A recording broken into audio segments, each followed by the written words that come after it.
لورچه و لورچه و لورچه و لورچه خاتونی لورچه لورچه و لورچه و لورچه و لورچه خاتونی لورچه شلو ملو چاو بکلی تاقانه دایچه شلو ملو چاو بکلی بود مردم ناز که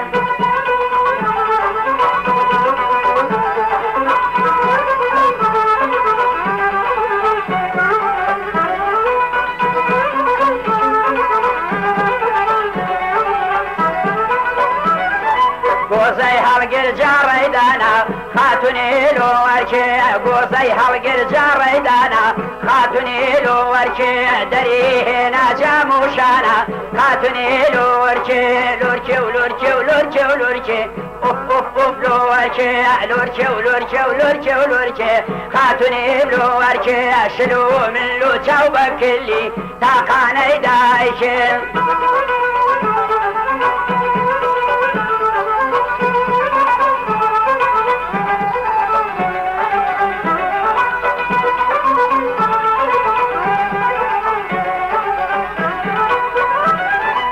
گوزه هلگر جاری پر کرد خاتونی لورچه گوزه هلگر جاری پر کرد خاتونی لورچه ببای شمال من چی خر کرد خاتونی لورچه لورچه و لورچه و لورچه و لورچه بود مردم لورچه شلو ملی خلا ملی تاقانه دایچه شلو ملو چاو بکلی و مردم ناس که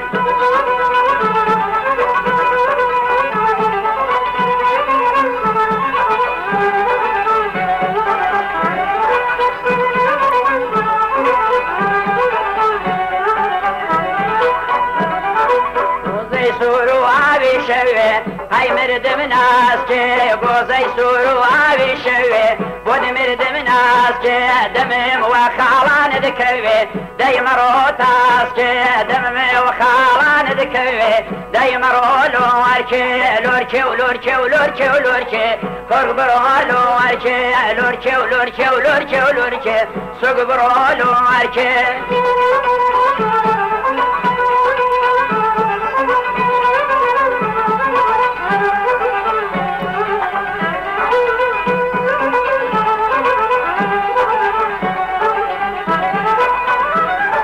گوزه سوری آوی سرده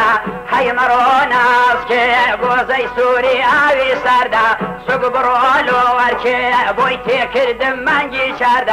چند جوانا لورچه بوی تی کردم منگی چرده اوف اوف اوف لورچه لورچه و لورچه و لورچه و لورچه خاتونی لورچه شلو ملی چاو بکلی تاقانه دایچه